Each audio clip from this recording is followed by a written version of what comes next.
Welcome to the Project with Sam and Lewis, the podcast that looks at projects throughout pop culture and history. I'm Sam. And I'm Lewis. And this episode marks the start of the spookiest month of the year, ProjOctober. Yeah, so the 4 episodes we've got this ProjOctober are going to be the creepiest, cruelest topics we could find. We've got a film, a TV show, a report. But today we're starting off with a video game for the first time. For the first time ever, yeah. So that's right. To kick off ProjOctober and today's episode, we're talking about the video game Project Zomboid. Yeah. But before that, how are you, Lewis? Yeah, not bad. Started a new job this week, so yes. I've been pretty exhausted. You know how it is starting a new job, having to get up at certain time after not working for like a couple of weeks. Get used to training, all that sort of stuff. Yeah, it's a lot of like policies and stuff you have to read. I'm pretty sure this time yesterday I'd just woken up from a nap. So yeah, fair enough. We're recording in the evening for one of the first times ever, I think. Yeah, slightly different it's because normally morning or lunchtime because of our schedules, but yes. Yeah, it's good that we found a solid time. Yeah, absolutely. How about you? How are you doing? Yeah, not too bad. Relatively free week. Also starting a new job at the end of the week, so kind of looking forward / nervous about that. Yeah, got a couple of things coming up, quite excited about, but yeah, good. I'm ready to go. We've been playing a bit of the game, haven't we? Yeah, together. we have. Over the past week or two, we've tried to get in as much time as we can. Yeah, because it's different than a film. We watch a film and you talk about it the next day. With this, you need a bit more than just an hour and a half That's to really it. get into it. If you spend an hour and a half, 2 hours, it's, it would be your first impressions, which we wanted to kind of move a little bit. Yeah, a little bit more. As you'll see when we talk about it, it's a fairly deep game in terms of the systems and stuff. Yeah, there's plenty to talk about. But yeah, Lewis, project news. Have you found anything? Yeah, so as I do every week, I Google just the word project, look at the news segment, and pick out a couple of headlines that take my interest. The first one, I just like the headline. Right, okay. Seed bombing project in Kenya takes root. Wow. A nice little pun there. Seed bombing? It's a bit like cloud seeding, isn't it, almost? Yeah, kind of. Not just because it's got seed in the name. But what made me laugh about this pun-filled headline is that the website is www.gov.uk, the government website, for those that don't know. Okay, yeah, that's our government's website. Yeah, making these puns. Basically, yeah, it's as you imagine. They're dropping a load of seeds over to Kenya to increase plant life, particularly in the MOD's Kenyan training areas. Right, okay. So it's not a completely selfless act, but it's always some nice scenery to look at while they're training to kill people. Seed bombing, also known as aerial reforestation. Oh, seed bombing's much catchier, isn't it? Yeah, they scatter what are called seed balls. Wow, okay. At least they didn't call it seed balling, because that implies something else. Yeah, so there's not too much as that. I just quite like the headline. It's nice. It works for us. It is, as you imagine. It's kind of an environmental news as well, which it's always good. The other one is probably a bit more on what we've been talking about. Yeah. So Marvel bringing live action Halloween project to Disney Plus. Right. What's this then? I don't know if you'd seen any of this. So for Halloween, they're doing a live action special on Disney Plus. Apparently, is it kept pretty under wraps then? Yeah, I mean, the original news came out a few weeks ago. There's not been the too Werewolf much by Night thing they were talking about? So is that this year, or is it? I think so. That'd be fantastic. A lot of I've still a few articles on it. It's been talking about it fairly recently. It might line up with the end of What If. Yes, it would, because then Hawkeye isn't until mid-November, I think. Yeah, that's Christmassy, so it goes into December. Yeah, they're going to do a live-action Werewolf by Night. I think it's a single episode. Right, like a special type. Yeah. Halloween special. A Halloween special, yeah. Cool. So yeah, I'm sure we'll hear some more Yeah. news about If it. if they keep calling it a Halloween project, then we can just keep Yeah, talking about it. haven't looked more into it. It's not going to be this year. They're doing it for next year. I did think that was. I thought maybe we would know more about it at this Yeah, point. I'd heard it on a couple of news things, but I hadn't remembered when it was for. So that is a bit of a shame. Yeah. Oh, they're still looking for casting actually. I would have which thought makes we sense. would have got a bit of info about it. I also think it would have been strange to have the first kind of foray into the dark Marvel world be a surprise Halloween episode. Yeah. So I think after Doctor Strange 2, which is supposed to be kind of horror-y, Yes. a Moon Knight's coming at some point, which Yeah. and I know Blade is in the distance, but Moon Knight supposedly they mentioned vampires here. and stuff. Mayor as well. Charlotte Raleigh has been cast as Blade. Yes, that's so right. they are Yeah, going to. yeah. Apparently, they're looking for a Latino male in his 30s to star as the werewolf. Right. Okay. But But only at night. Someone else during the day. Trying to think of anyone off the top of my head. I mean, Oscar I Isaac. thought of Oscar Isaac, but he's Moon Knight. and I think he's older than 30. I think Yeah, it's the other probably one's maybe Pedro Pascal. who's also older than 30. Over 30. But And yes. also he's in The Mandalorian. I don't think they double Yeah, up but too then much, it means really. he's been working with Disney on Disney Yeah, Plus. he might. Well, I mean, I'm sure he'd take the extra money, but and also Yeah. he's got his helmet on most of the time, so people aren't going to get too confused. I'm sure. They'll probably, I mean, he's Pedro Pascal. I think I people know also him. say that it kind of underestimates the stupidity of the general public. Yeah. Like, isn't he supposed to be in Star Wars? Yeah, I can't think of anyone off the top of my head, but I mean, they might just get an unknown that surprises us. A lot of their casting does tend to be smaller a lot of the time. especially I think for things like we were talking about X-Men a couple of weeks ago, maybe last week before last. Yeah. With those X-Men casting, I imagine they'll go unknowns because you then recognize that actor as a bit like Chris Evans, Captain America, that sort of thing. Yeah. They want that recognition. They don't want you to look at them like someone like Angelina Jolie in the Eternals. I wouldn't be surprised if that character either dies or doesn't really come back. because you're just gonna see Angelina Jolie. Absolutely, yeah. Her, Salma Hayek, and a couple of the other. I think those are the two main people. I remember like the first example that really took me out of that was that, Invictus. Right, yeah. Where Morgan Freeman plays Nelson Mandela. Yeah. And he does a pretty good performance, but like, Nelson Mandela so well and Morgan Freeman so well that it's like, I just saw Morgan Freeman. Yeah, absolutely, yeah.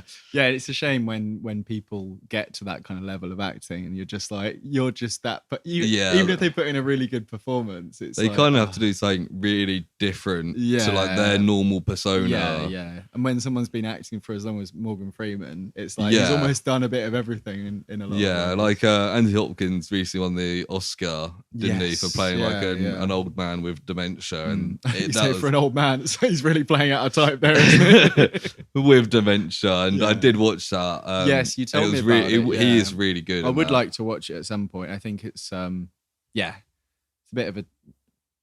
bit of an emotional subject. Yeah, it's be in the right mindset to kind of embrace. It's quite that. a sad film. Yeah, I'm not surprised. Not surprised at all. Yeah. Anyway. Yeah. Nice. So we're gonna move into. Let's go into it. So we're gonna move into the first spooky topic of ProjOctober, which is Project Zomboid. Yeah, I mean, this is our first time doing a video game, so the structure's going to be slightly different. Yeah, it's going to be probably a bit looser. We've got some bullet points to move through. Yeah, but we haven't got a plot to talk through as we usually would. So we might be terrible at reviewing things. it might turn out this is one of our best episodes. Yeah, you'll just have to wait and find out. But as with previous episodes, I will start by reading the Google summary. We'll stick to that. Yes. So for those of you that don't know what Project Zomboid is or haven't played it, I've actually got a little thing written, so we'll see how much mine matches up. Oh, excellent. That's quite a good test. We didn't used to do that. No. So Project Zomboid is an open world survival horror video game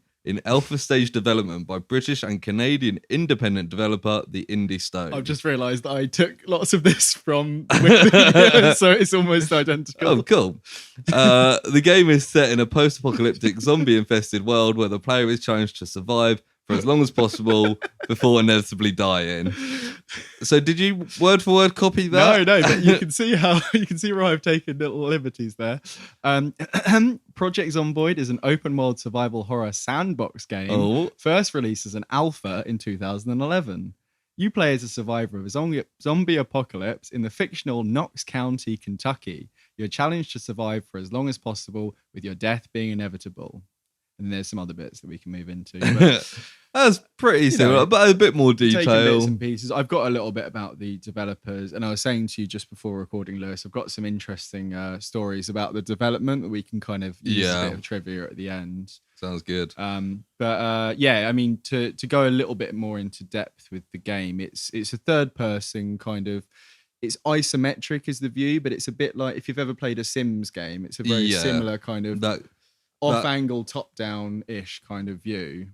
Apart from you're directly controlling the character rather than clicking to move. Yeah. Which I don't know about you. I thought it took a little bit of getting used to compared to like a behind the character over the shoulder kind of thing. Because it's like a different to what we're used to when you play like a lot of time when you play like zombie games, it's basically a first person shooter.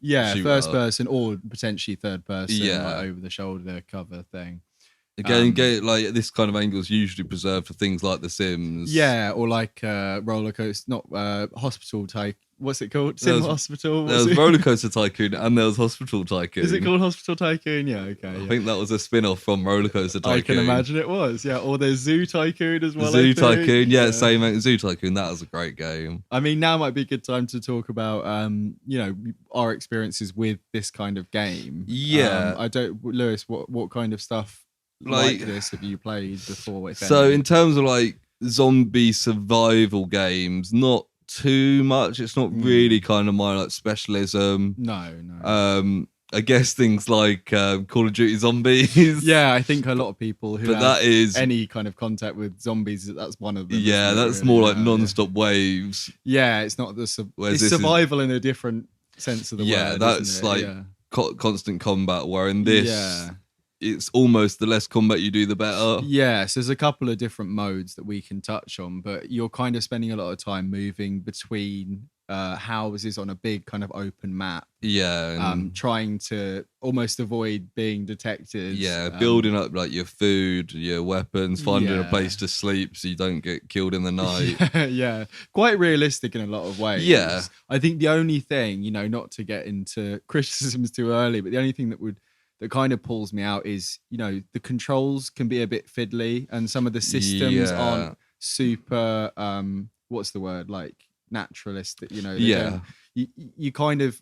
a lot of time you have to think, oh, this button does this without naturally just doing it. Or there's a slight delay, like you right-click something and then click the option. Yeah, which is even worse on when you're playing with a controller. Yes, as we experienced, because the version we played, which is the beta for the American listeners, build 41, which came out end of 2019.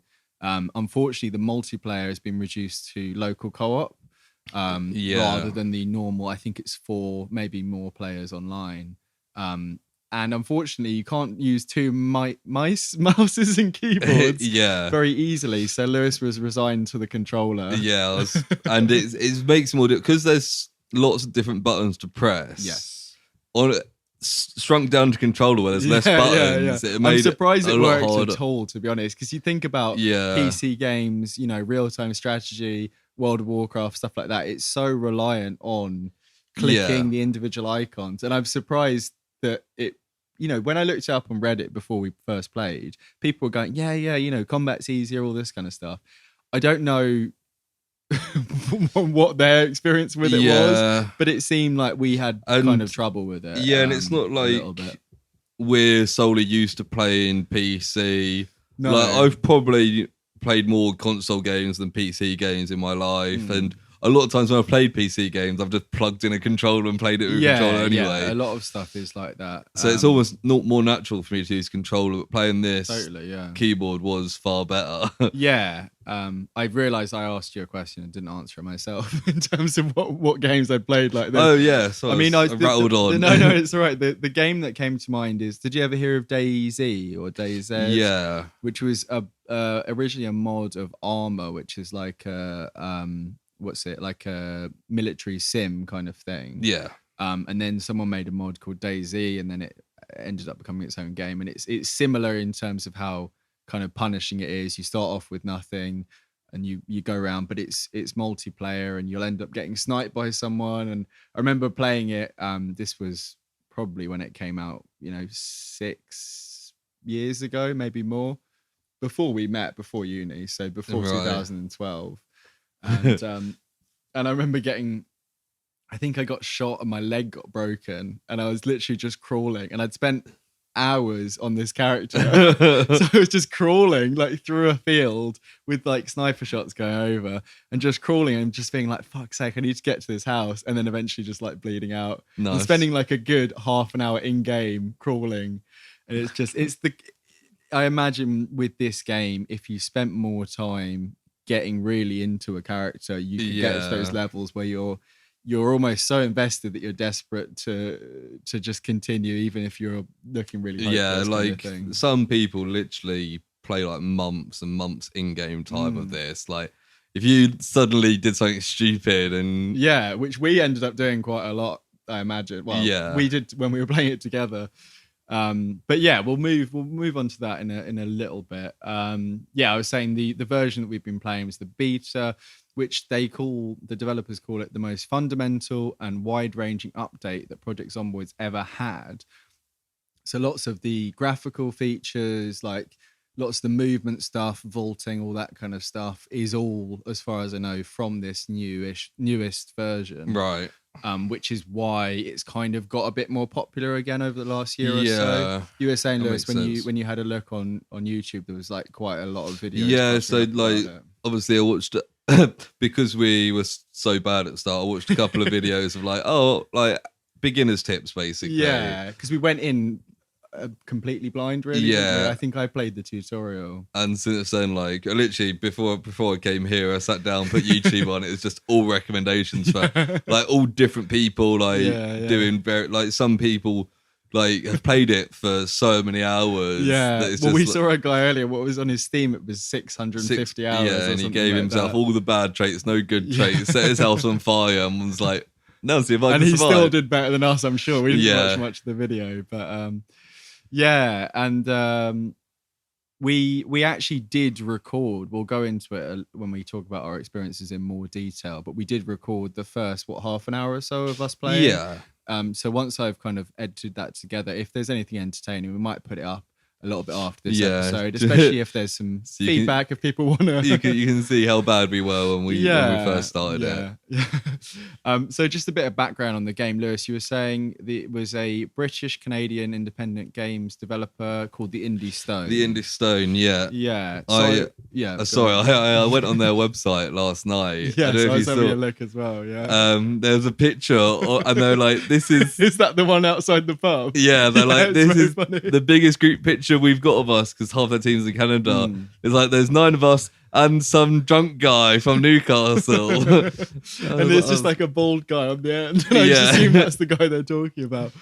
But just the quote that's on their website is... the Indie Stone began as 4 people working out of the UK and Canada to create their vision of the ideal zombie survival game. During the hair-raising roller coaster ride of Zomboid's development, the core initial team gained a raft of contributors, Z enthusiasts, technical support boffins, and close friends who were similarly dedicated to the cause. One of them happens to be a raccoon, which I think is a reference to their mascot is a raccoon. Yeah. And since then, they're got a lot bigger. They've now got extra members in France, America, Germany, Russia, Australia. So yeah, they've started small and have been successful. So fair play to them. Yeah, they've got a really interesting story, and I'll come back to it at the end if we've got time. But they had a really rocky road on their development. Like many indie developers do. This is much, much worse. Oh, really? Yeah, tales of burglary and explosives. Whoa. A little bit of a sizzle there. Yeah. It's like those Netflix documentaries that start with like the sizzle and then you see the background. Yeah. Fortunately, no one was murdered in this game. Unfortunately, no one was murdered, except everyone that plays the game. Yes. And that is one of the things I think we touched on a moment ago. But when you do first go into it, which we've got a little bit of character creation stuff to cover. There's a load of messages about these are the end times. Do you remember what it says? No, one of them, the last one says, "This is how you This die." is how you die. So it is very much like a nihilistic kind of. Yeah, it's one of those games which is quite set up well in that like you could play it forever if you wanted to. Yeah. It's just a matter of how long you can survive. A survival game. And one of the interesting things is that although when you die, it could be really frustrating, your character does get up as a zombie, and then start walking around. So you could go back and find your stuff. Yeah, although we had fun with it where when we played multiplayer, one of us would die and we'd go find the one that just died and either kill or get killed. I think one of the times we were finished with it, I think I went over and got killed by you or the other way around. Yeah, I was like, oh yeah, let's just, I want to get killed by you sort of thing. But yeah, so we're going to move on to some of the basics of the gameplay. So before moving into the worlds, you have a look at the different difficulty modes. Yeah. And they kind of range from, it's Apocalypse, Survivor, Builder, or Custom, I think it is. Yeah. And there's some challenges, which you had to go at one point. There's some scenarios. There's right, challenges as well. And I did a scenario to see how easy the game could be. And I think it's a 1 week later. Right, okay. So it's a week in. Right. A lot of stuff's already happened. Like is it set? Do we know when it's supposed to be set? I know it's set. Is it right immediate? No, but is it immediately after? Because it's got to be a little way in. Yeah, I guess maybe so. Not a full week in. But there's no other human survivors when you're playing. No, you don't come across anyone. No. But so the different versions. Apocalypse is basically hardcore. Survivor is more combat focused, which is what we were playing mostly, wasn't it? And then Builder is, you imagine, focused on building, exploration, less zombies, that sort of thing. See what sort of fortress you can. And then muster there's up. the extra scenario modes, which you said, Lewis, that you could choose the difficulty of. So when I did this 1 week later, it had like easy, medium, or hard difficulty. Right. Okay, so I tried it on easy, and like it was really easy. So you showed me a video where what was happening. A zombie was just I was like, oh, I need to go to bed. I'm gonna just die. And literally was just standing being eaten by a zombie for ages. Yeah, I think it was like at least 30 seconds on video. I don't know how long before that. And that was about like a quarter of the health. So it was going on. I was like, Joe, I'll send a video of this to Sam. And then once you've chosen your game modes, you then move on to the start of the character creation. So this is one of the most immediately intimidating screens you see, isn't it? Unfortunately, on the local co-op as well, only parts of it can be controlled by the controller. Like we were passing the mouse and keyboard. You can around. click on like all the individual stuff and just use the controller to advance to the next bit. Yeah, so we were joking. I think you'll probably see in the video that even the menus are cooperative in this game. Yeah, and I don't know if that is a fact of it being a beta. Well, it's a beta mode that you have to actually select, isn't it? So they're very clear about.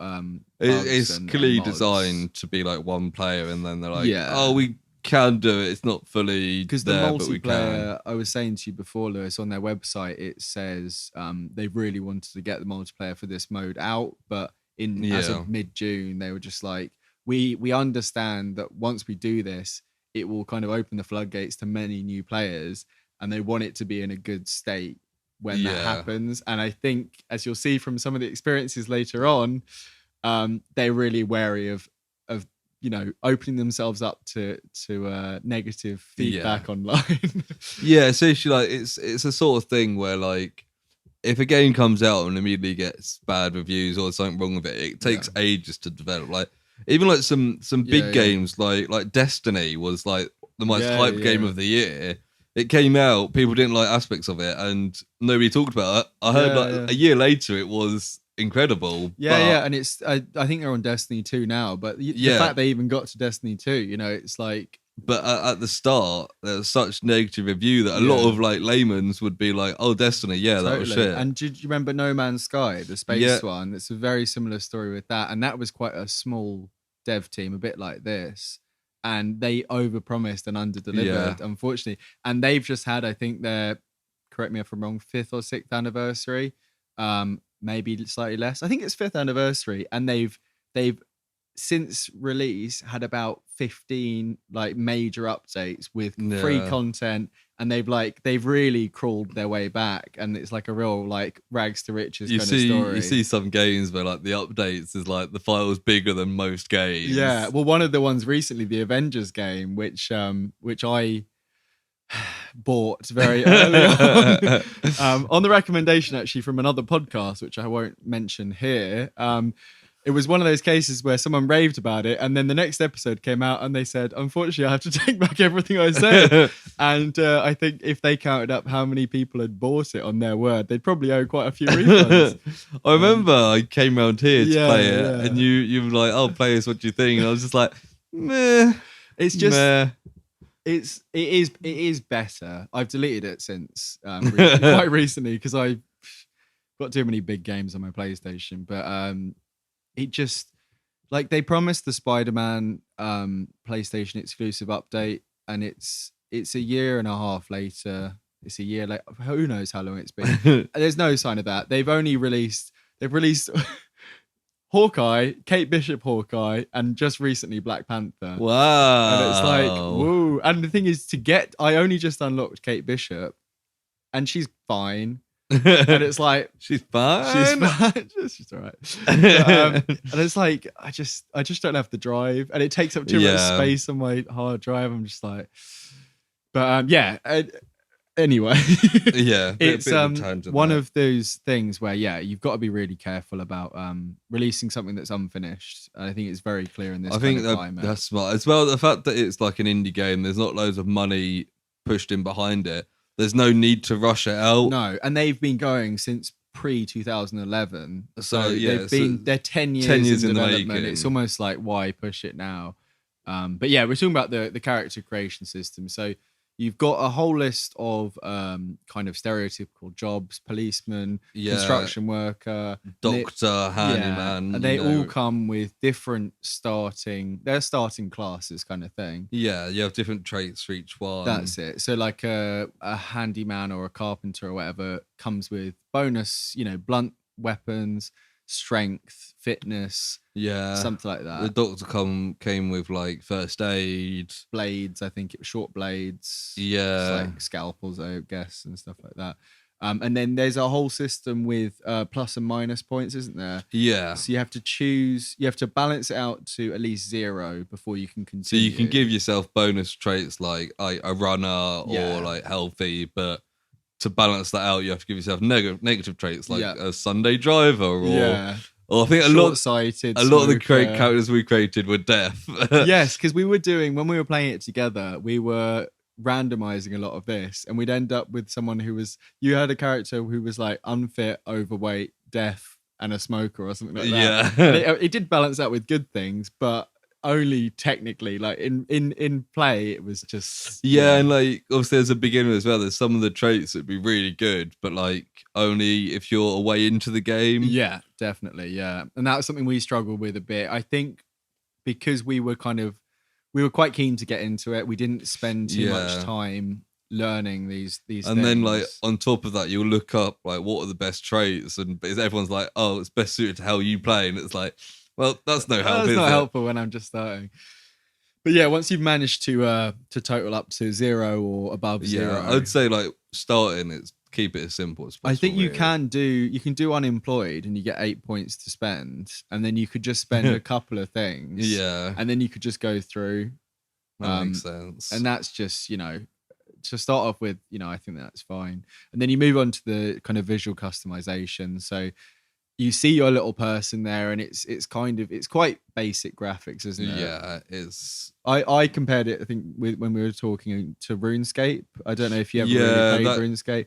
Kind of polygonal, like quite basic, very featureless like kind of thing. Yeah, it sounds like we're giving it a hard time, but it's it's a simple game. You don't need much more than that. Yeah, and I was thinking about it while I was playing today, and I was thinking about how my initial reaction was a bit like, oh yeah, this kind of looks a bit shit. But I think because the kind of atmosphere and the systems take kind of the forefront, it kind of almost allows you to like fill in the blanks and kind of make it your own. Exactly. It's on a completely different type of game, you have Yeah. Football Manager, Right, yeah. which is basically like a massive. Which is actually one of the games that you've probably played the most. Yeah, isn't it's it? definitely the game I played the most, which is basically just playing around with an Excel spreadsheet in the form of football.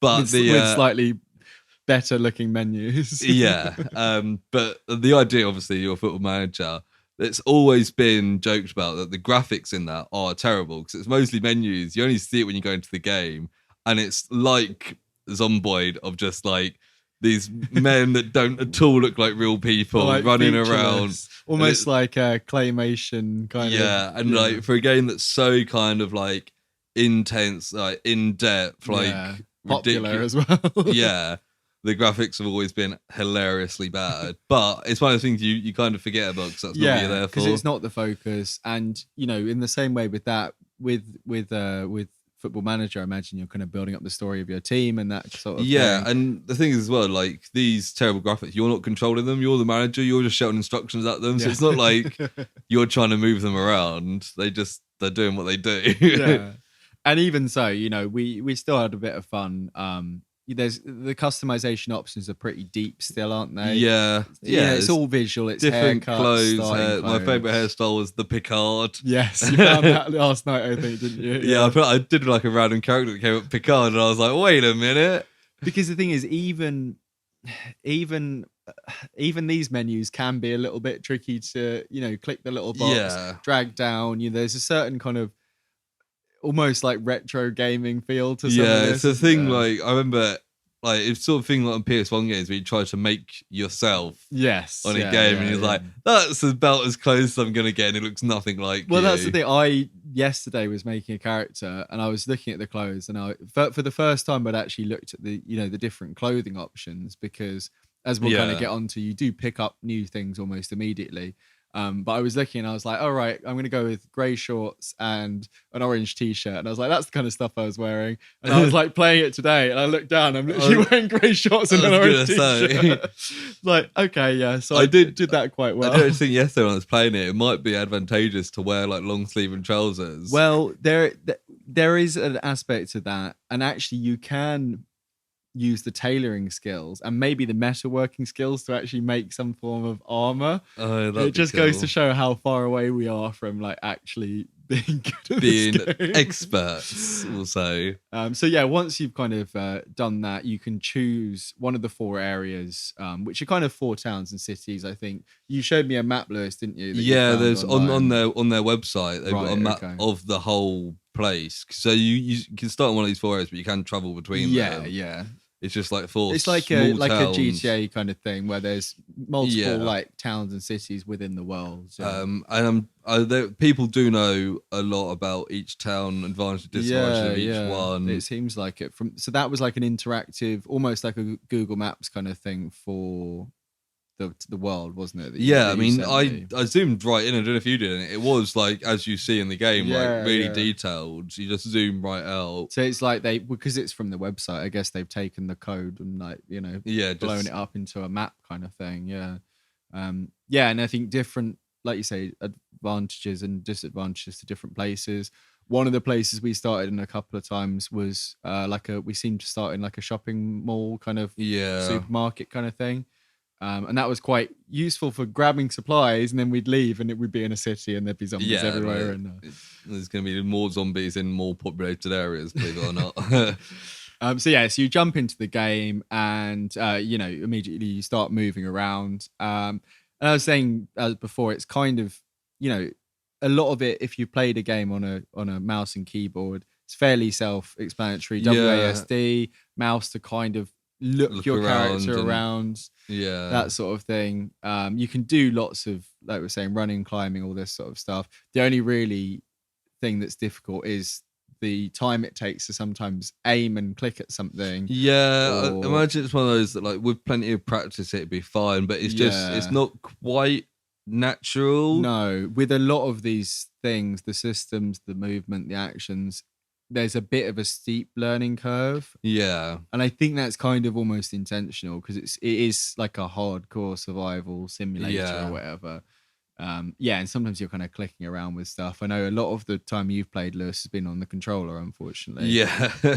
So Which movement and stuff is probably a bit. Yeah, I think more- it might be slightly easier to attack with the Yeah. controller. 'Cause it's easier to aim That's and right. then Yeah. like hit, but generally it's just a bit more difficult to do stuff. Like, Yeah. a lot of it's like you have to press like X and then A to do something, whereas in the You can just like you can literally mouse around, move your mouse around. yeah, and then it's also like getting like the health chart up.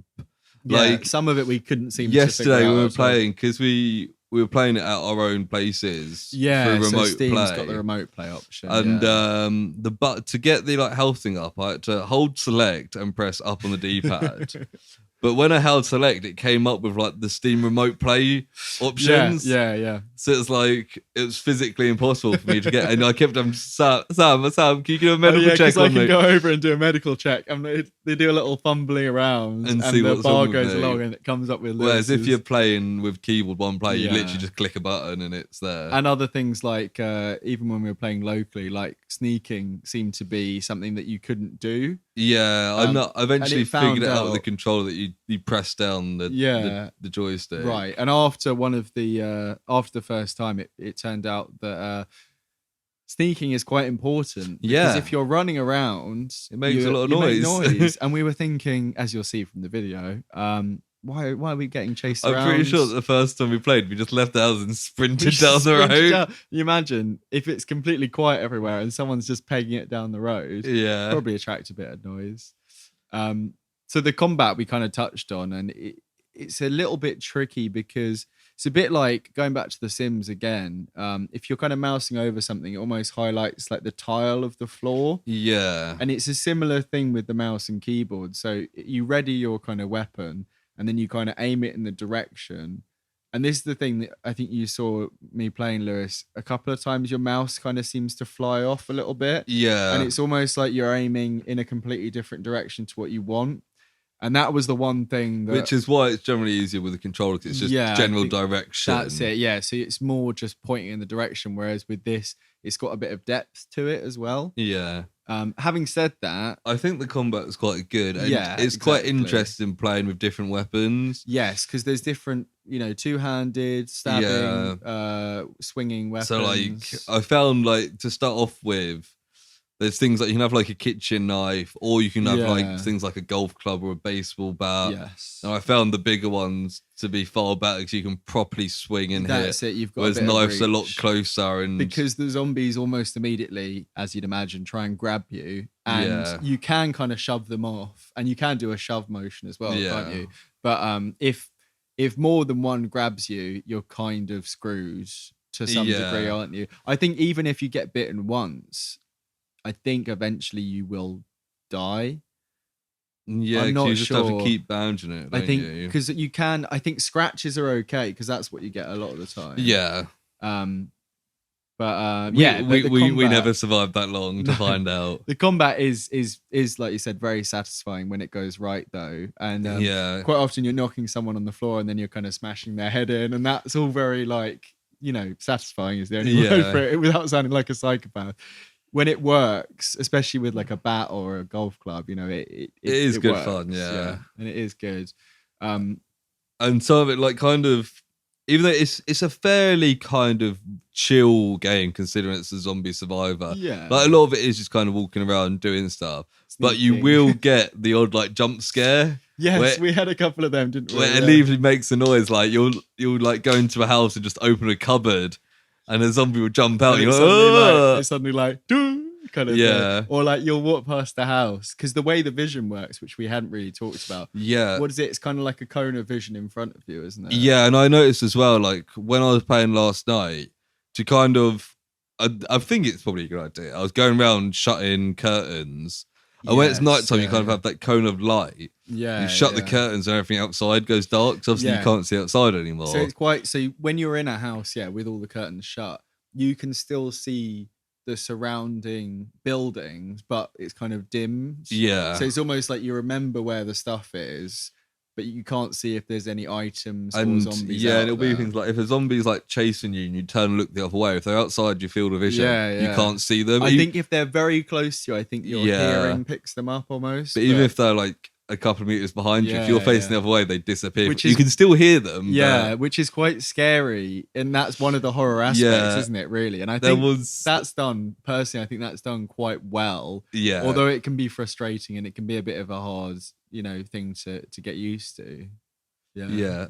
There was a couple of aspects, like a few times it's got to a point where I've been playing and for whatever reason I found myself just running through like a Yes. forest or a street with a load of Yes. zombies chasing me. Can't get into a house because by the time I get to the door, whatever, there's zombies there and I have to run away. Yeah. I get to the points where I'm like, right, I think I'm away from them, and I kind of stop to like put a bandage on or something, and then suddenly like there's 10 on just me. hear, like, and one of the things I thought was quite cool initially is the tree kind of thing, because when you move into a load of trees, your character kind of starts like shimmying between Yeah, them, it slows you down and then quite a it bit. slows you down, and then you can't see anything because you're just in the brush. Yeah. And I think initially one of us tried to kind of hide in there, and then immediately a zombie kind of pushes its way Yeah. through as well.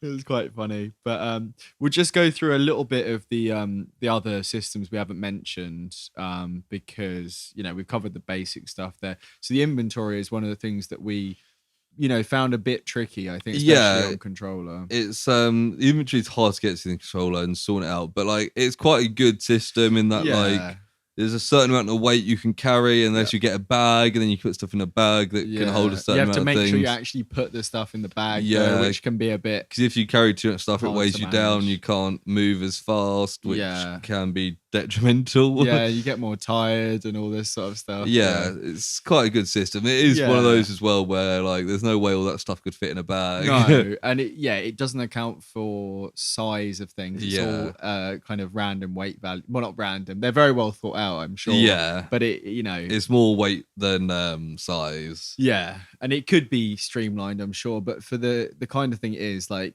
a simulator, I think it's a good despite the system. fact there's lots of clicking involved.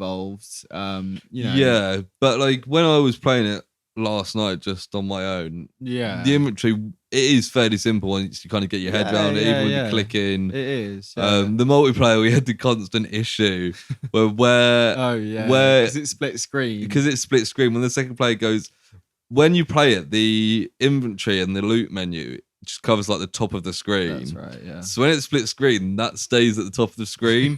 So there was times when we were multiplayer where I had my inventory open in the bottom right. Bottom right, yeah. You had yours at the top, and you were clicking on something, and there was literally like none of my screen you could actually see. That's it. The menus are half see-through, so you kind of can. Yeah, but especially if it's all dark covered, or you're wary of a zombie attack or whatever. So that is just an aspect where this multiplayer isn't quite finished yet, really. And I think we did touch on it, but the only way we could play either remotely or not was by simulating local co-op, basically. Yeah, pretty much. So even the time that we played it, in our own homes, we could both see the split screen still. Yeah. Which was a bit of a shame. But when we realised kind of the advances they've made since build 40 to 41, it's like you can't really go back to 40 now. I'm sure we could have done, but yeah. And then crafting is something we didn't really get too much experience. No, it's kind of like a with. next level thing that you can't really do at the start, but I watched a couple of videos and it seems like you can make better weapons. You can basically create things to make it easier to live, because the idea is to survive. So you want to create a system where you can live, maybe have a house, and like you take stuff apart, you build things, you board up windows. And there's stuff like farming as well, isn't there? Yeah. We hadn't got into it at all. The only thing that I really did with crafting is I made a few campfires when I was playing on my own, and I camped out. Does it attract in a zombies? forest. I don't know if they got attracted to it or if they just turned up, because I was in a forest and eventually one or two, with minutes apart, kind of came up to me. And I also made a spiked baseball bat, which was quite handy. Yeah, I think the videos I saw, they yeah. got a plank of wood and a knife and made a spear, which had like 2 stabs and then broke. But I think it's one of those where you have carpentry as a skill. You can read books on carpentry. Yeah, so you can read the books or watch TV as well. Yeah, can't you? Yeah. And it improves your skills. It makes it quicker. It makes your builds better, so they're more sustainable. With some of the skills like carpentry, you can't use certain recipes until you're a certain level. Yeah. So even with that builder, handyman, whatever it was that we were playing as earlier today, that starts on level 1. So it's not much of a boost. It's just like a one You're up. definitely still an amateur builder. Yes. Yeah, and you can do stuff like building barricades, which is one of the things that you get into. Taking stuff apart for materials. All that I'd like to stuff. see if anybody made like a proper fort out of like a school or a shopping mall. I opened a load of videos and I didn't end up watching through all of them. One of them was about how to like really defend somewhere. And I imagine that, it can be done. Yeah, if you barricade all the windows and stuff, and yeah, because there's a whole thing with. Then you've got a massive place to live in. Because with, do you remember Left 4 Dead, which was another zombie? Yeah. More like a COD Zombies, first-person, fast-paced thing. One of the things that made that stand out at the start was the AI director, is what they called it. So it would supposedly, well, not supposedly, it would while you were playing, it would pick moments to send zombies to you. So effectively, if you were low on health or you were doing particularly badly, it was supposed to, on the normal difficulties, give you a little break. Right. And then be more punishing. If you got a new gun or whatever, it would then send waves after. Yeah, that makes sense. So it's like a movie director trying to keep the tension and all that kind of thing. Yeah. And on the settings for the custom modes on this, it mentions an AI director and you can choose how punishing it is. So I imagine certain things like, what was the helicopter thing that you were telling me about beforehand? So I read a thing about like how to play, and it was saying like now and then a helicopter or something will fly above, and a lot of people will be like, "Oh, what's that?" and go to it. But the trick is to stay away from that because they're noisy and attract all the zombies. So a helicopter goes past, you go the other direction. Yeah, it's kind of like that counterintuitive kind of things. Yeah, so I imagine certain things like that, or in some, I don't know if it's Walking Dead comics, I can't remember, something I've read or seen, there's like hordes that kind of just wander, almost like a herd of zombies. That kind of thing. I wonder if that would be affected by you don't quite get like herds in this unless they're all following you. But I mean, that might be like one of the AI events that can happen. I mean, it would be if when the helicopter happens. I imagine. Yeah, I suppose that's what happens. I haven't actually seen it. But yeah, there's effectively, if you haven't got it from what we've said, the systems in this are incredibly in depth, and we haven't really been able to touch on it. Even though we played, multiple sessions over a couple of weeks. Yeah, it's a game that, like, to get good at, you have to spend a fair bit of time. But once you do, and you kind of got to that level of expertise and knowledge, it can be like really, really enjoyable. Yeah, it's worth the payoff for the hours you put into it. It seems like an incredibly rewarding and punishing game. Yeah, and there's a reason why it's been popular for 10 years effectively. And why they're still going. Some developers would have given up with a half-made game by now. They're obviously getting good. And it's not like a zombie survival is like completely original idea, but they clearly thought, what is the best way we can make a zombie survival game? Let's try doing it like this, and they've kept at it, and it does seem to be paying off because I mean, we're talking about it, so it must be fairly. Well, that's the thing, and this good. is the first. I think this is the first game that, first thing at all. Although it's almost 10 years, maybe over 10 years, we're actually kind of on the pulse for one of the first times in the podcast because it is popular at the moment. Yeah, and a lot of things, even Project Power, which is probably the newest film we've watched. Yeah, it was still a couple of years old, wasn't it? Yeah, and Project Blue Book was just come out. Yeah, I mean, we've mentioned like games and films and stuff coming out, but considering the specific nature that you have to be for us to talk about, you can't always be up to date until this. On that topic, you mentioned about, what was it, Project 007? Yeah, so obviously it's in the topic for games. There's lots of talk about, obviously, No Time to Die is coming out soon, and the next James Bond game is going to be called, Well, it's got the working I know, title. unfortunately, because you messaged me and I looked it up and I was like, that sounds like a working title, and it was. Yeah, hopefully they stick with it, because apparently it's not a game for No Time to Die. It's like a No. general James Bond Potentially game. even like a 60s set one or something Yeah, like that. do you know what, actually, I think they said They it might might, have the said story that, might yeah. be set in the 60s. Yeah, and it's by IO Interactive, who've done the Hitman games. So Yeah. and I've been playing Hitman 2 recently because it's been on the PS Plus free games. And it would be amazing because it's all this. It's like a sandbox, and you go in and plan out your little missions and It's stuff. kind of weird. It It's would taken them be- this long to make like a Hitman style James Bond game. Yeah, because some of the ones that I've played, there was a Pierce Brosnan one,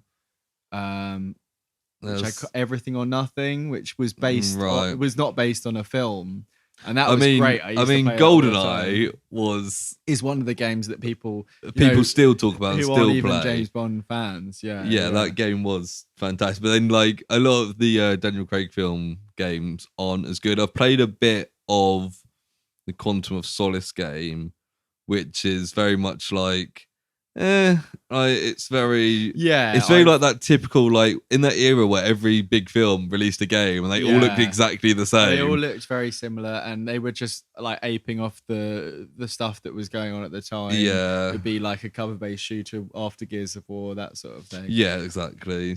It's just with Daniel Craig's face on it. Yeah. But anyway, we've detracted quite a bit here. Quite a bit.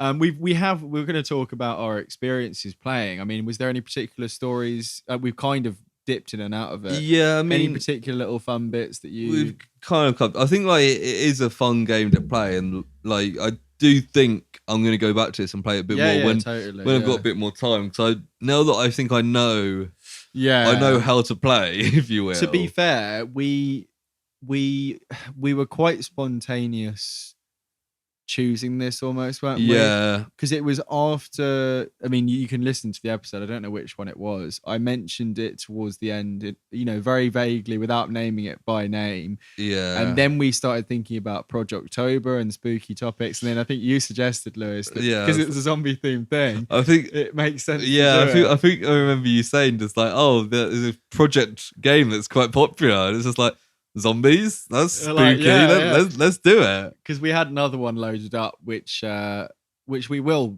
get to, another film, and it was maybe the next year's ProjOctober. Yeah, we can, or even before, like, yeah, I mean, we're not really short of things, are you? Yeah, but yeah, I mean, to be completely fair, we have spoken a lot about our experiences, and the probably the funniest part, that first half an hour or so, will be going up at some point. I probably won't edit it. I probably won't put it up raw, because there's lots of menus and us probably swearing, and it's a lot of us trying to figure out how to play. I'll try and edit it down to about half of that, I imagine. Some highlights.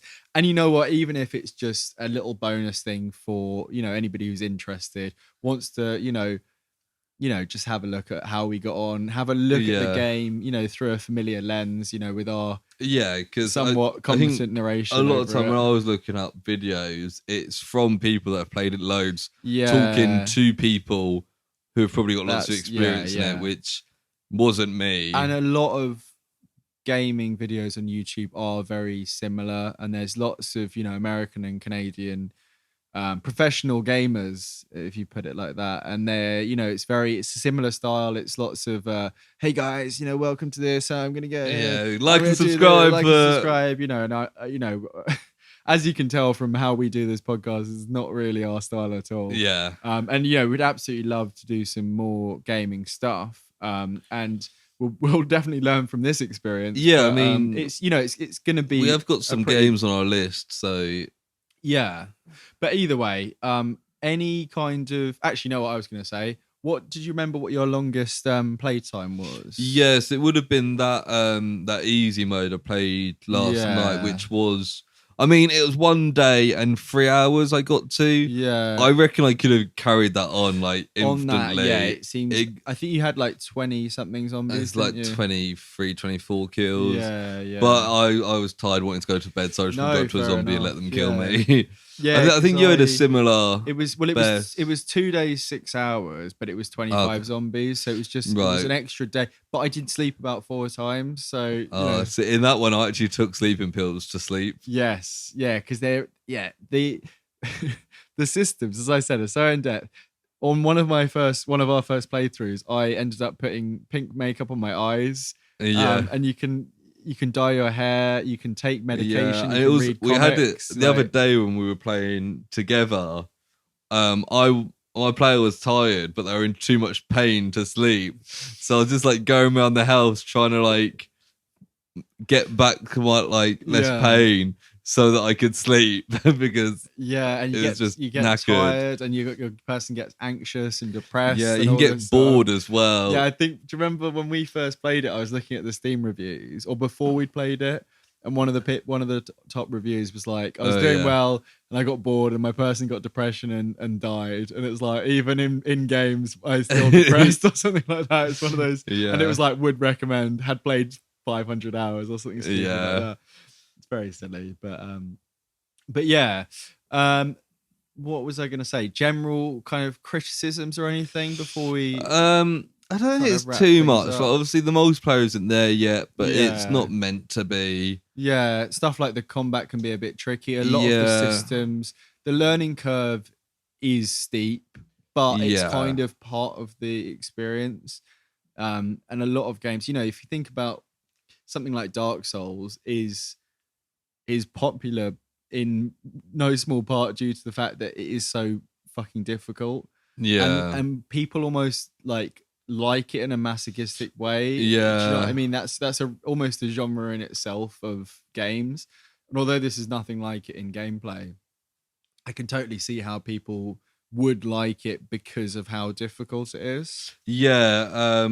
It just reminded me of something. So I'm trying to Google now about a game that was made that they were like, let's make this game really hard. Oh yeah, it was the game they made for The Lion King. Oh my god, you know what? I used to play that. I used to have it on floppy disk. I used to have the demo of it on my dad's computer. Yeah. It was so I would have been between 5 and 10. Yeah. So the story behind it was, I found out literally a couple of weeks ago, was that Disney specifically requested that the devs make it really hard because they didn't want people to play it and complete it during their 2-week rental period from Blockbuster. They're like, if people can rent it and complete it, then no one's going to buy it. So make it really hard so people can't complete it.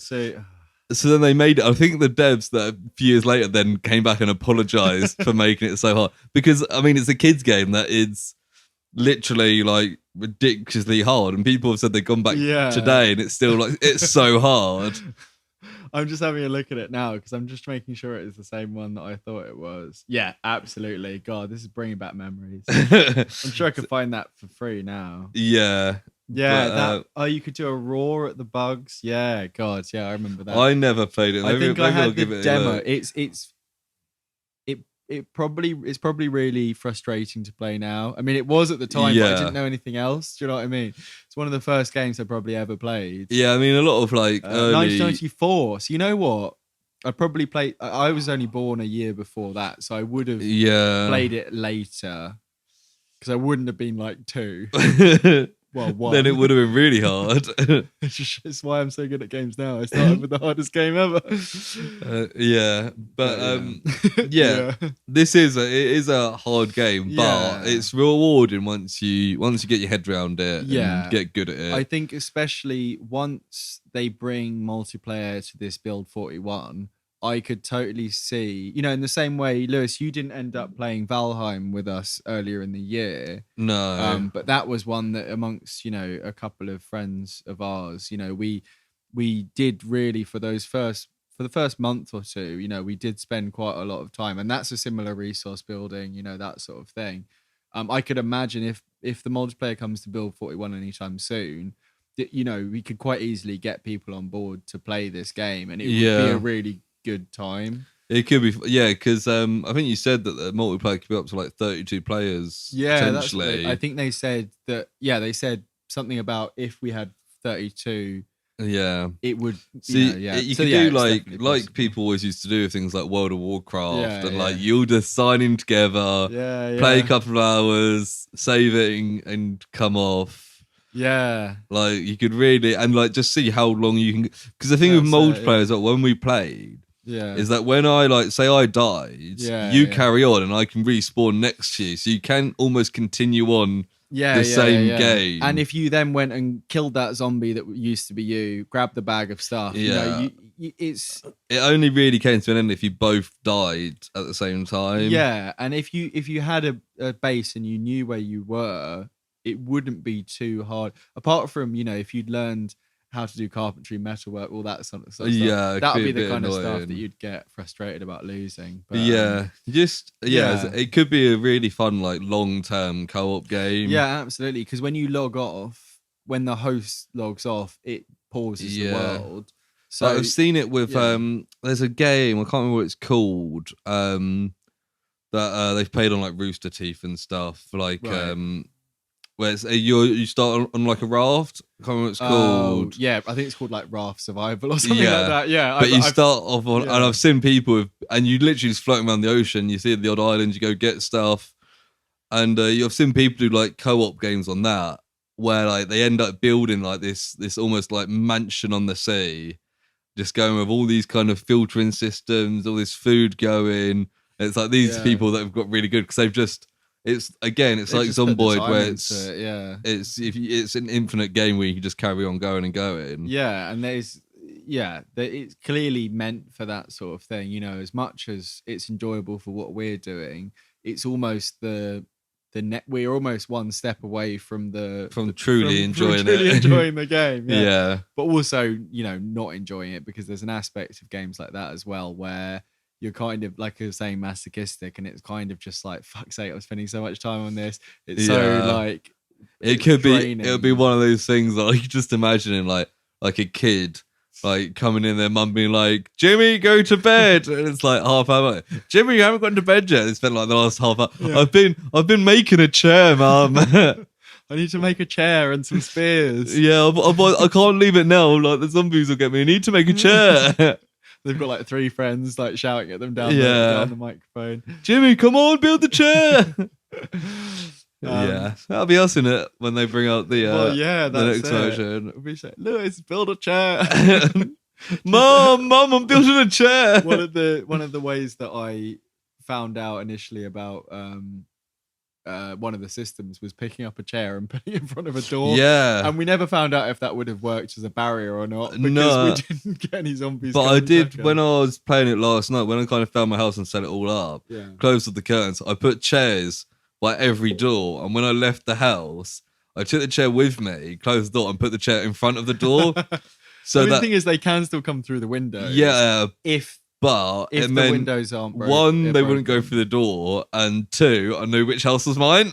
The one with all the chairs. Well, I had the chair outside the front door, so it was on a signal. Still check and go, oh yeah, all the chairs are in. Yeah. Very good, very good. So before we get into kind of ratings and stuff, got a couple of bits of trivia here and there. There's really only one bit of kind of standalone trivia, and then I've got some little stories from the development. Oh, I'm looking forward to this murder story. Well, it's not a murder story. It's an attempted murder story. But no, the one bit of trivia is about the soundtrack, which I think's of note anyway. Yeah. It was done by a person called Zach Beaver. I think that's what his name was. I got that from a video and I never checked it. So Zach, if I've said your surname wrong, I'm very sorry. To be fair, a lot of their names, they've given themselves single nicknames, the creators of the game. And I watched a video and they explain some of them to some degree. Yeah, the music. Sorry, yeah, yeah. So before you get into that, because it might be even listed on here. So the makers, it's Chunky. And director is Andy Binky Hodgetts, Marina Mash Suchong, Will Velvet L Porter, and Chris Lemmy Simpson. Right. So composer Zach Beaver, but it's not spelled like a beaver. That's just his name. Good. Well, that's good that I got it from a video then. Yeah. But yeah, so it's this kind of the music really works for it, I think. Although at times when we were playing multiplayer, we had the volume a little bit too loud and we couldn't properly hear each other over Yeah. mic. But generally, it's kind of this intense, kind of anxious music, Quite haunting with occasional kind of chants and wails that sound like they're from like Yeah. Arabic music or something like that. And the guy who made it, Zach, was only 16 when he made almost the entire amount of music from the game. I don't know if impressive. he's updated it since then, and that was from a video in 2012. So he'd be, quite considerably older now. Only a couple of years younger than us. About if he was 16 in 2012. Yeah, no, we started uni, we were 18. I was 16 in he's 2012. I was 18. He's about 2 or 3 years younger than us. So he's in his mid-ish 20s. But yeah, I mean, I just thought that was fantastic, and they were really congratulatory of him. Whatever, they were very happy with him in the video I talked about. And I don't know if he came on board, being a fan already. But either way, it really is like a real character in the game, I would say. Yeah, he's done a very good job in kind of really getting you into like the world and believe in it. And the sound design and stuff in general is pretty good. Like, there's lots of rustling and crunching. The zombies sound like zombies. Yeah, they do. Which is always good. And I think for a game where, as we said, the graphics aren't the most advanced, I think having a good sound design is really important. I think they really nailed that. So I watched a video on YouTube about this game. And that's handy. It was from 2012. Oh, so an early video. Right. So all the following stories, which of there are 2, all the following stories were both before 2012. So they had a very eventful early development. The video was titled "How Not to Make a Game." Right. And it was filmed at the Res Game Convention, which was hosted, can you guess where, Lewis? Brighton? At the Brighton Centre. Oh my God. And the way you asked that, I was like, it's going to have to be here, right? And I remember hearing about this Res convention, and it was done by Eurogamer or something like that, or some kind of, it's a spin-off convention almost. It's for developers. Effectively, they were asked to do a little panel, and it's a half an hour or so presentation. You can watch it on YouTube, and despite being kind of, nerdy, slightly socially inept people, in the nicest possible way, they're not, actors or Hollywood stars. They're very kind of engaging and wholesome, and you get a very good impression of them, I would say, anyway. But basically, just a little bit about the early development. They kind of took the success model of Minecraft, so a lot of that was crowdfunded. Effectively, they call it alpha funding, but it's effectively crowdfunding where you can buy for a very cheap price like an early copy of the game, bugs and all, and they used that kind of form before, and they were also looking at the fact that players could make their own stories in it, a bit like Minecraft. So, very story-like, but potential for, as we were talking about, you can make your own little adventures and stuff. Yeah. And also the YouTube factor they speak about. So the fact that, it could be something that people would post videos about, as we will do. Yeah, and people have done. People have done. So the team posted 4 screenshots of their early game with a description, and it blew up. So they were really like early success story. And the video that I watched, they were saying they were taking more donations than they could handle. And in the time it would take them to manually process each one and reply to it, they'd get 2 more in. So it was really overwhelming. Right. And one of the guys was saying it got to the point where Kotaku, who is like a big game journalism website, posted a feature on them. And the guy's reaction was like, oh, for fuck's sake. Because it just knew how much more attention they'd be getting. Which is very funny. It was one of the first 5 games to be released on alpha funding of this game portal Desura, which is kind of like a Steam for indie games. I don't think it's really as popular now because Steam now does indie games. Steam kind of monopolized a lot of the market. Yeah, unfortunately, or whatever, however your perspective is on that. But yeah, so there's a couple of stories here. Which are all from, I think, both from 2011. and I've got to try. So and around the year that this is all happening, or just before? So this is just before.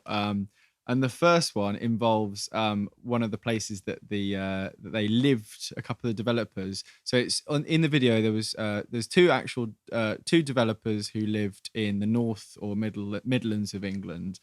Right. One lady who lived in Canada, so she was remotely working. They met through forums and stuff. She does a lot of the art and stuff like that. And a guy who was more kind of like a publisher, kind of businessman kind of guy.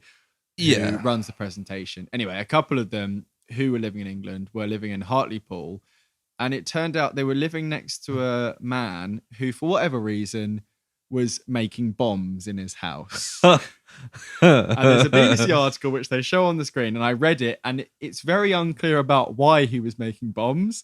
They say it was not terror related, and I imagine that means he was white. Yeah. But effectively, his car ended up blowing up and he died. So Jesus. This story is set about 3 days before the first version of Project Zomboid was due to be released. And the team had been up for about 48 hours. They were finishing everything off, as much they could. Wow. They went to bed and they were woken up with police who had broken down their door and were telling them to evacuate their property.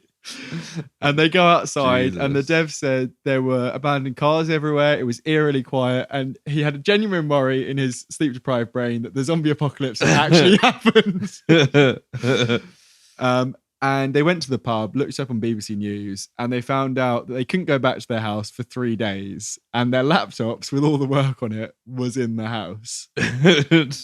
So unfortunately, I think that initial release was delayed a little bit, as you can imagine. A little tangent, but fun. It's one of those stories where anyone brings up remotely relevant, it's fun to tell the story. That people from Hartlepool are called monkey hangers. Yes, I've heard about this. Because allegedly a monkey was hanged in Hartlepool because they thought he was a French spy. Yes. So what was it? There was I think a ship was either crashed or was sunk off the coast. Yeah. And one of the only survivors that washed up shore was some sort of small monkey. Yeah. And apparently there's no proof this actually happened, but it's almost like an urban myth. But there are 2 statues in Hartlepool about it, one of which is a chimp, I think, which is not the same animal. No. But they also thought he was French. So what is it, their team of rugby or football is called the Monkey Hangers. Yes, there's Hartlepool Town Football Club. I don't know if they're the Monkey Hangers or the football team, but it might be a rugby team. But yeah, rugby's quite big up there as well. But yeah, it's just a fun little fact. Yeah, so that was the first explosive interruption to the development, and the second one is unfortunately a little bit more personal. Not personal tragedy in any way, I wouldn't say, but on the 15th of October 2011, 2 of the team members returned from a night at the pub, celebrating moving to a new flat in the centre of Newcastle. Right. And unfortunately, they were living in either, I don't know if it was a block of flats or if it was it was a building with multiple flats. And they suspect that one of their neighbours had heard about them moving in, maybe saw them moving in some computers. And while they'd been at the pub, had kicked in the fire door and had ransacked the apartment, stolen laptops, credit cards, all sorts. And unfortunately, because they'd been moving and they'd been head down and hadn't had steady internet access for 2 months, they hadn't backed up any of the code they'd done in 2 months. So they lost all their work in this one fell kind of swoop. And once they posted about it on the internet, because at this point they had backers, they were accused of being frauds and criminals, and people being genuinely upset on Reddit and other sites that they weren't going to be able to deliver in time. Oh God. And unfortunately, the team said, see, this is a really awkward part of the presentation, to be honest, because they said that they kind of bit back. And unfortunately, anyone who's familiar with the internet in any way knows that if you show kind of signs of caring or weakness about something, people will pounce. Yeah. And apparently their Reddit subreddits, their Twitter threads just became like nesting grounds for trolls who would just like spam stuff and just God. be awful. And the lead guy, who was the kind of, seemed like the kind of businessman of the group, he was a games journalist, I think, by trade, but he said that he like had some genuine like bouts of depression because of how awfully they were treated. God, it's like it's not even their fault. No, and it was just like vicious trolling, and they said that at a games convention, I think earlier before this, so mid 2012 or something like 2000, yeah, whenever it was, early 2012, before this convention, one of the other some other indie dev said something about they made sure that they weren't going to get zomboided by like locking their doors, so it became like almost like, what is it, Homer Simpson in like it's like they made such a blunder even though it wasn't their fault. Just moved into the wrong flat. Yeah, and it was, they seemed genuinely sorry. That I don't know what had happened, but I think from the sounds of it, they'd posted about it while they were drunk and then had kind of got into arguments that night with people. Right. So they seemed, no one particularly raised their hand, but everyone seemed kind of shameful about it, but also upset of how far it went afterwards. So kind of about what I was talking about earlier, you can see why they're going to be really careful about not putting a broken build up. Yeah. Because they've had such an awful God, it makes you experience quite with it like before. happy for them that it is what it is now. Yeah, because this is 9 years after that experience. Yeah. And it's like they're still, they might be, I don't know if they're working other jobs, because I don't know if they're making masses from it. But, No. either way, they've got a game that people like, and yeah, good for them, honestly. Yeah. Yeah. And that's it for my little stories there. So I think, unless you've got any closing... Did you know why the guy was building a bomb, the neighbour? No, so that's something that I didn't find out. No, it just said, well, it's very vague because BBC News can be a bit like that. Yeah.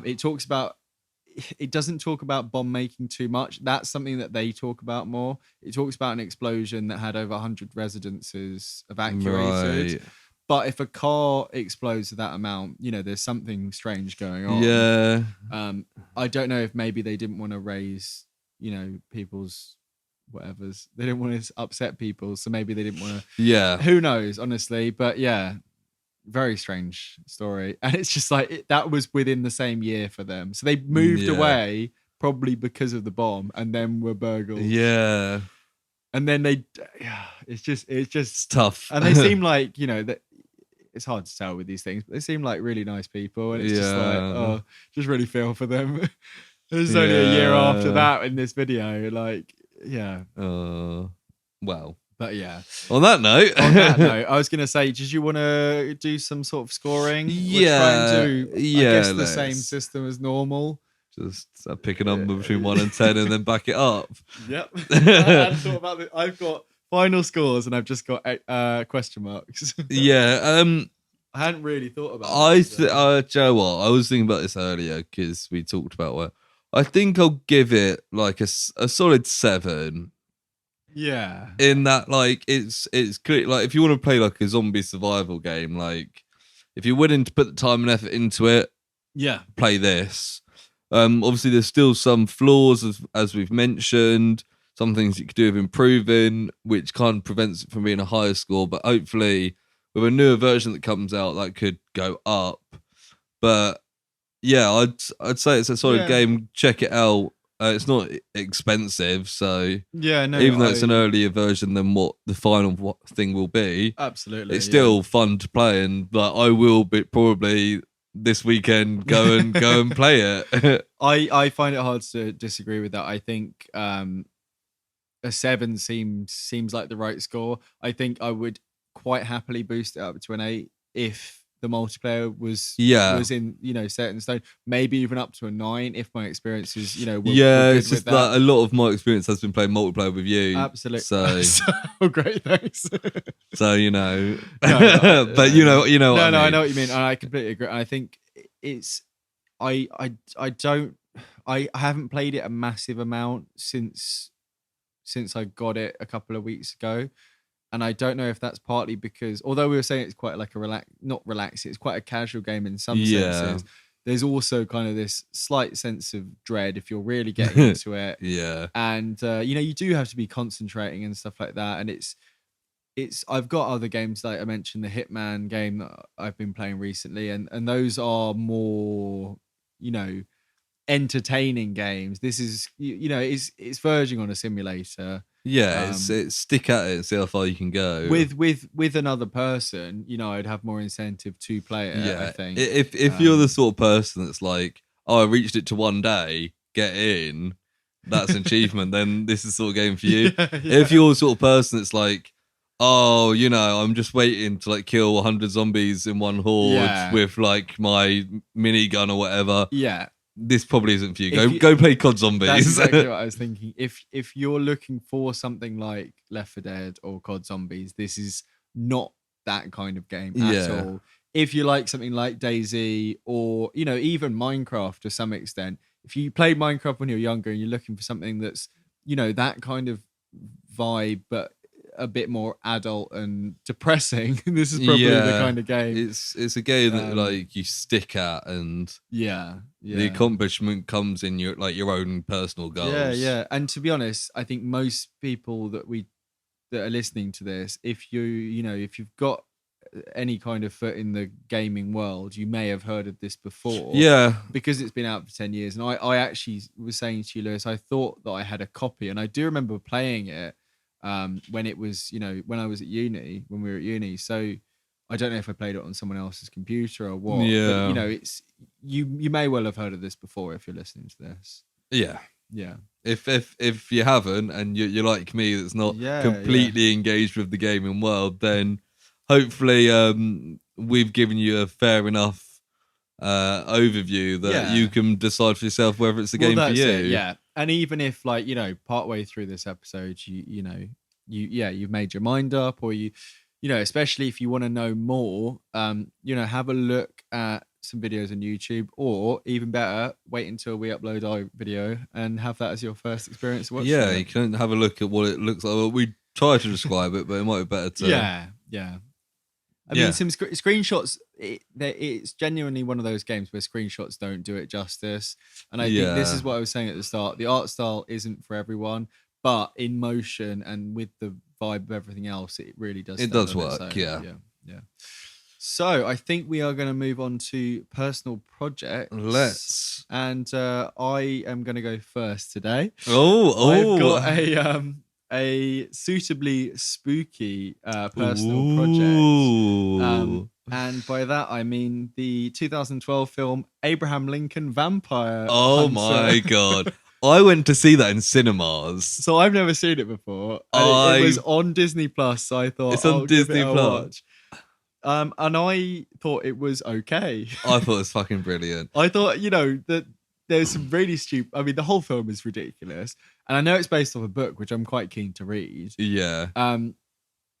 I thought the action was surprisingly good. It's verging on the kind of like Kingsman Matrixy kind of levels of people flipping in slow motion and axes going through heads and stuff. Yeah. Yeah, see, I remember, because that came out when we were at college. Right, okay. I at the time, in my A-level history class, we were studying causes and consequences of the American Civil War. Right, okay.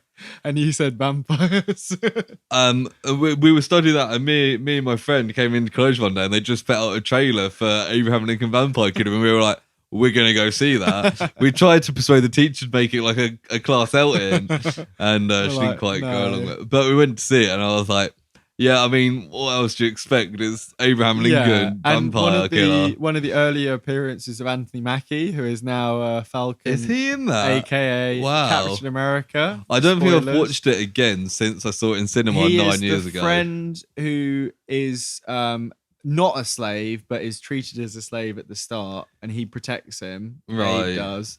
And turns up later, doesn't really do much, has a couple of dual wielding moments. One of the things I thought was strangest about it is, first of all, the actor who plays the young Abraham Lincoln looks very much like a young Liam Neeson, and I've never seen him in anything else. I can't remember. And about halfway through the film, it suddenly jumps 30 years to him being the president that we know and love, I suppose. No one recognised. And they put all these prosthetics on him. He looks very good as Abraham Lincoln. He looks like him.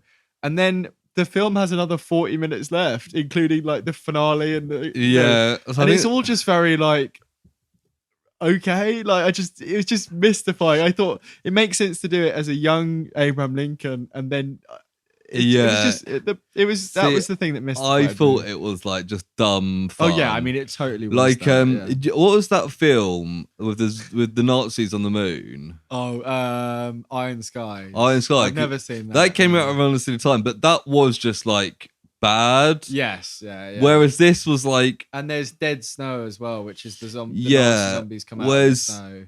Iron Sky is like, oh, play on history, like that's got like a weird, silly. Like Sarah Palin and stuff. Yeah, whereas I've seen the trailers. So it came out at similar time to Abraham Lincoln Vampire Killer. Film. Whereas this, I was like, this is kind of dumb and silly, but it's still thoroughly enjoyable. And it's not like it's schlocky, but it's the action is solid.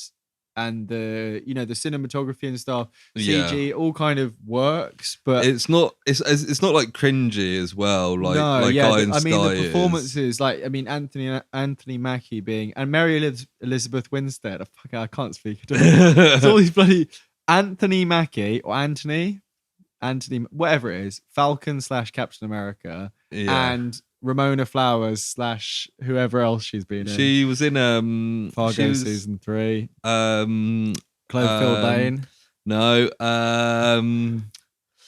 The Wisdom and World one. No, Fantastic Beasts. No, that's not her. Who's that? That's someone else. Is that? It's not Mary Elizabeth Winstead. Am I getting her mixed up with someone? But Mary Elizabeth Winstead, who is married to Ewan McGregor. Yeah, I know. And they have a child. What she looks together. like. I just probably haven't seen Fantastic Beasts in a while. Oh, they've released the title for the new one. It's called, Lewis, Go on. Dumbledore's Secrets. Or the Secrets of Dumbledore. That first one was really good, and then the second one was Catherine Waterstone. I'm getting her mixed up with Catherine Waterstone. Yeah, the second one was absolutely fucking dreadful. The Secrets of Dumbledore. Boo. Yeah, the second one was awful. It's the most forgettable film. I don't know if I ever watched it. The main thing I remember from it is that about like 2/3 of the film, they stop and decide to give everyone's backstory. It's like they literally all stand in a room and they say, "This is how I'm related to." And then someone's like, "Oh no, that's not true because this is my backstory." And then someone goes, "Oh no, it's actually really funny. It's really, really bad." Like I don't know how they thought that was the way to do this. It feels like from that era where the writer's strike affected everything. But I was watching a video about. I know. It's very recent. It's 2019. It's like 10 years later. 2018. Yeah, and it's just awful. But yeah, Abraham Lincoln. I was mid talking about something, but either way, the actors in it generally aren't terrible. The main guy, I don't know, maybe he's whatever, but generally quite good. And I enjoyed it, and I have no regrets. So, what have you been watching or doing? I also recently watched a not new film that is a spooky themed film as well. Right, okay. Coincidentally, I hadn't seen it before. I finally got around to watching Zombieland. Right, yes, and the sequel, Zombieland Double Tap. So I haven't seen Double Tap, so don't spoil that for me. But what did you think of Zombieland? It was alright. I feel like it's a bit overrated, but it's still enjoyable. People talk about it, or they did talk about it a lot. I mean, Woody Harrelson's good. Woody Harrelson's fun. He's Jesse Eisenberg's Jesse Eisenberg is Bill fine. Murray's cameo is pretty good. It was early Emma Stone before she kind of had straight from Superbad and Mean Girls. No, again. No, oh my jeez. No, I'm thinking of the other one. Rachel McAdams. No, the other film that Emma Stone was in. Easy A. God. This is what happens when we record at night. It's only 10 to 9. Oh, we're getting old though. Yeah. But yeah, no, it's fun, it's enjoyable. Yeah. Yeah, I do think it's a bit overrated. What do you think, without spoiling the sequel, was it worse? It is worse. I imagine it'd be worse. I talked to some people and they thought it was much, much worse. I didn't think it was much, much worse. I've had it on my Netflix list for a while. I will. It's not as good, It kind of picks up the story a few years later. Yeah, because it was like almost 10 years later, wasn't it? Yeah, it was because Yeah. Emma Stone's younger daughter has like aged up massively. Sister. I'm glad you're here to pick Lewis's this face up. just like resigned to. I'm glad you're here to pick these up now because if you hadn't noticed overnight, and when I go back and listen to this, I'd be like, oh all my the daughters god, she's got, the youngest daughter is much older now. yeah. Hopefully, it's that we've at least made it through Zomboid before my mouth. Oh no, we did. Yeah. Before my brain started melting. It was. You almost just said melt started raining then. Didn't you? Yeah. See. But yeah, no, it's pretty good. Like, it's not much. It's a film that came out like 12 years ago, so I'm not going to say anything like incredible that nobody said before. Yeah, no hot takes tonight. No hot takes. We're hot take free this time around. Just hot cakes in the oven. I was going to say like what? But yeah, so I think we'll wrap things up for today. I think that's probably fair. Before I time. That's a nice, perfect length episode there. Another perfect episode. Every episode's perfect. Every episode's perfect, apart from well, you have to listen to them all and tell us which ones aren't perfect. But if you do agree that every episode's perfect, then go on to whatever you listen to your pods on. Give us a 5 stars. Like if you iTunes, Spotify, Google Play, whatever you listen to the pod on, give us a review. It's just nice to see what people think. 5 stars, please. Yeah, 5 stars. Even if you don't think it's 5 stars, give us 5 stars and tell us what we can do to improve. But it's just good to see, and it helps get the name out, which means, you know, it makes this worthwhile. If you like listening to the pod and want us to do more episodes, then that's right. Make it worthwhile. That's absolutely right. It doesn't take much time to stick on 5 stars. No, it's very quick. So if you want to provide us with any other direct feedback, you can reach us via email at theprojectprojectpod@gmail.com. My eyes stopped working for a second there. On Facebook and Instagram, the Project Pod. On Twitter, at that Project Pod. And on Reddit, we are the Projects. We are. So we'll wrap things up for today. We'll see you next week for the second ProjOctober episode. Yep, with our first ever guest. Do you want to say who it is? Yes, it's Ewan McGregor. Ewan McGregor, Jackie Chan. And Mary Elizabeth Winstead. And James Galanders. Now we can tag them all in the... yeah. We mentioned you in the episode. We could get Danica McKellar on as well. She gave us some love. She absolutely recently. Did. Thank you very much, Ms. McKellar. But yeah, we'll see you for the second spooky installment, which is potentially even spookier than today's spooktastic episode. Yeah. How many more times could I say spook in this episode? Spook. But anything else you want to add? No, I think that's it. Thank you for listening and catch you next time. Goodbye. Spook.